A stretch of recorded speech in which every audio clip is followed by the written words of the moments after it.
आज हम लोग शुरू करने वाले वो क्या है, नर्वस सिस्टम माने कि मस्तिष्क। ठीक है, ध्यान देगा। हाँ, इसको मस्तिष्क जो होता है ना, हमारा शरीर का एक बहुत बड़ा बहुत मुख्य अंग है। जैसे कि सिस्टम का मतलब क्या होता है, पहले हम लोग यहाँ देख लेंगे। नर्वस सिस्टम जो लिखते हैं, सिस्टम का मतलब क्या होता है, तो सिस्टम का मतलब होता है तंत्र। क्या होता है, तंत्र। जैसे कि मान लिया जाए कि फिर किसी वस्तु को सिस्टम है, जैसे कि मान लो कंप्यूटर, ये क्या बोलता है, इसको सिस्टम बोलता है कि नहीं बोलता है, क्या बोलते हैं इसको हम लोग, सिस्टम। अगर उसका मान लो कोई भी अंग या फिर कीबोर्ड मान लो या फिर उसका माउस को तुम हटा दिया जाए तो थोड़ा सा तुमको काम करने में क्या होगा, तकलीफ हो जाएगा। तो वैसे ही सिस्टम का मतलब होता है एक बहुत सारे अंगों का एक समूह। ठीक है ना, अगर तुम उसमें से अगर एक भी पार्ट गड़बड़ा जाए या एक भी पार्ट खराब हो जाए तो तुम्हारा शरीर काम करना सही ढंग से बंद कर देगा या फिर तुम पागला भी जाएगा, है कि नहीं। हाँ, तो तंत्र का होना बहुत जरूरी है। तंत्र तो बहुत सारा होता है, लेकिन मस्तिष्क का होना हमारे शरीर में बहुत जरूरी है, क्योंकि मस्तिष्क से ही हम लोग को पता चलता है कि हमको सोचना क्या है, हमारा सोचना क्या है, प्रेम घृणा ये वगैरह। और उसके बाद तुम्हारा तापमान, शरीर का अंदर तापमान क्या, गर्मी है तो गर्मी वाला है कि नहीं है, शरीर के अंदर तापमान टेम्परेचर जो भी होता है ये सब हमको मस्तिष्क की वजह से ही पता चलता है। ठीक है, तो सबसे पहले देखो कि ब्रेन नर्वस सिस्टम में मतलब तंत्रिका तंत्र में होता क्या है, और ये लिखे हैं पूरे बॉडी को कंट्रोल करने वाले सिस्टम को क्या कहते हैं हम लोग, नर्वस सिस्टम कहते हैं। ये शॉर्टकट तरीका में कोई आंसर हो गया। क्या बोलते हैं हम लोग, पूरे बॉडी मतलब पूरे शरीर को जो कंट्रोल करते हैं ना, जो पूरे शरीर को कंट्रोल करता है। अब मान लो अचानक कहीं सुई का चुभ गया, अचानक कहीं सुई का चुभ गया तो फटफट हटाता है, नहीं हटाता है, तो वो क्या किया तुम्हारा वो मस्तिष्क तुमको हटाने के लिए बोलता है। तो क्या कह सकते हैं हम लोग कि पूरे शरीर को जो कंट्रोल करता है, ठीक है, जो पूरे शरीर को जो कंट्रोल करता है। जैसे कि मान लिया जाए घर में भी पूरा घर को कंट्रोल कौन करता है, अगर दादा दादा जिंदा है तो वो लोग करते होंगे, नहीं है तो बाप में करता है कि नहीं है, तुम करता है क्या, नहीं करता है। तो बोलते हैं इसको हम लोग नर्वस सिस्टम कहते हैं। मुख्य तंत्र लिखे हैं ब्रेन, और इसका जो मुख्य अंग कौन है वो है ब्रेन। आज हम लोग हालांकि ब्रेन के बारे में ही पढ़ने वाले, यानी कि मस्तिष्क के बारे में यहाँ पे पूरा डिटेल्स में जानने वाले हैं। ठीक है, तो मुख्य तंत्र कौन हो गया, हड्डी के समूह है, इसको हम लोग बोलते हैं क्रेनियम। और ये तुम्हारा जो 8 हड्डियों का ज्वाइंट होता है, यानी कि इससे हमको ये पता चल रहा है कि हमारा जो मस्तिष्क जो दिमाग है, जो खोपड़ी है, में मफ कितना हड्डी है, 8 हड्डी है। अच्छा, किसी को एक सवाल था मेरा, कान में कितना हड्डी होता है, कोई बता सकता है क्या, कान में कितना हड्डी होता है, एक कान में 8 हड्डी। तो क्रेनियम क्या होता है जरा गौर किया जाएगा। ठीक है ना, क्रेनियम हड्डियों का हड्डी होता है, इसका नाम समूह क्या होगी तुम्हारा, क्रेनियम। ठीक है, देखो जैसे कि मान लिया जाए कोई तुमको माथा में चुटका देता है, ज़्यादा तकलीफ नहीं होता है, लेकिन देखो होता है कि इसमें, और फिर क्रेनियम को चोट लगने, मान लिया जाए ईंट को ईंट से जोड़े, कैसे जोड़े हम लोग, सीमेंट और बालू से जोड़े कि नहीं जोड़े, तो वैसे ही वहाँ पे 8 को हड्डी है, ब्रेन में 8 हड्डी है, तो 8 को तो अलग अलग होगा, है कि नहीं है। तो 8 का ज्वाइंट जो हुआ है ना, मान लिया जाए 8 का जो ज्वाइंट होता है ना, उस ज्वाइंट का नाम क्या दिया है, फेमरस ज्वाइंट। हिंदी में बोलते हैं उसको हम लोग रेफेदार ज्वाइंट। बात समझ में आ रहा है, बुझे में आया कि नहीं आया। जैसे कि हम लोग क्या करते हैं, ईंट को ईंट से ईंट जोड़ते हैं, तो वहाँ पे क्या करते हैं, सीमेंट लगाते हैं, बालू मारते हैं कि नहीं, तब ना ज्वाइंट होता है। तो वैसे ही जो हमारा मस्तिष्क में 8 हड्डी है, उसको ज्वाइंट करने के लिए ज्वाइंट जो करते हैं उसका नाम क्या है, फेमरस ज्वाइंट, जिसको हिंदी में क्या बोलते हैं, रेशेदार ज्वाइंट। और ये ज्वाइंट बहुत तगड़ा होता है, ये टूटने वाला जल्दी नहीं होता। मान लिया जाए अगर तुम्हारा वो ज्वाइंट टूट गया तो उसका मतलब है कि तुम्हारे माथा को एक बाफ दे दिया। बात तो बुझा, रेशेदार ज्वाइंट या फिर फेमरस ज्वाइंट, याद रहेगा कि नहीं। माथा में कितना हड्डी होता है, मस्तिष्क में कितना, माथा में मस्तिष्क में कितना हड्डी होता है, 8। अच्छा, मस्तिष्क में हमारा रक्षा कौन करता है, क्रेनियम। ठीक है, चलो अगला देखो, झिल्ली लिखे हुए हम लोग मेनिन ज्वाइंट,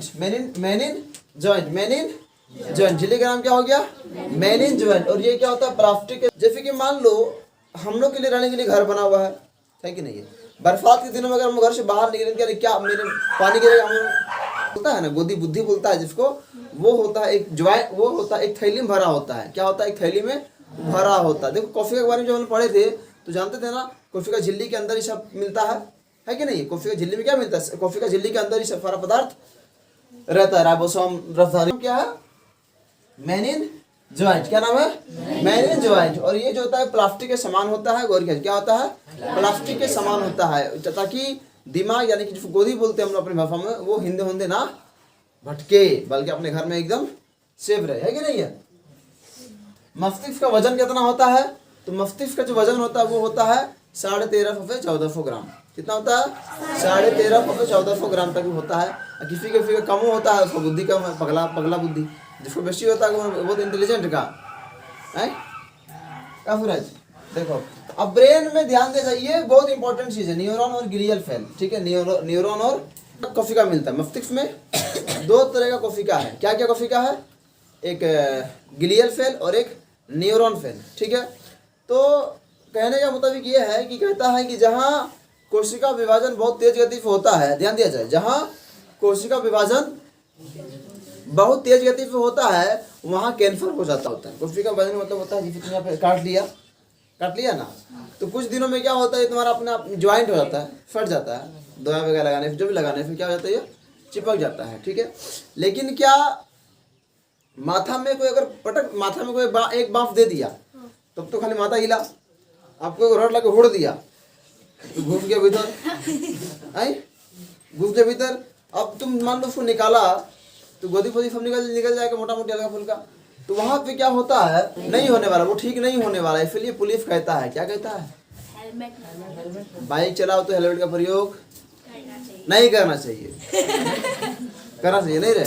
क्या क्या रे बच्चा जी, करना चाहिए कि नहीं करना चाहिए? बाइक चलाते समय हेलमेट का प्रयोग अवश्य करना चाहिए, नहीं तो बातें मत बोलो, अवश्य करना चाहिए, है ना, बहुत जरूरी है।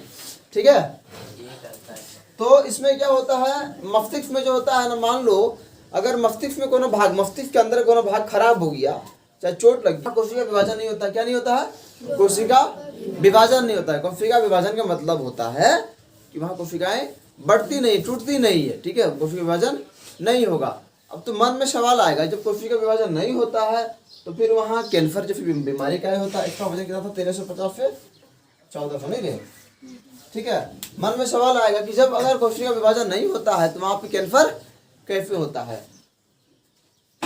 तो ब्रेन में क्या मिलता है? न्यूरॉन मिलता है 90%। ये जो न्यूरॉन है यह कोशिका विभाजन नहीं करता, लेकिन ये 10% जो ग्लियल सेल है ना, यह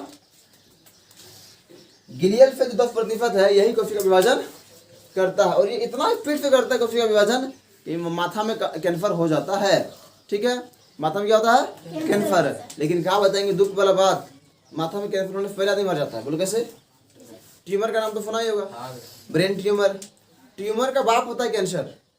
ठीक है, ट्यूमर का बाप होता है कैंसर।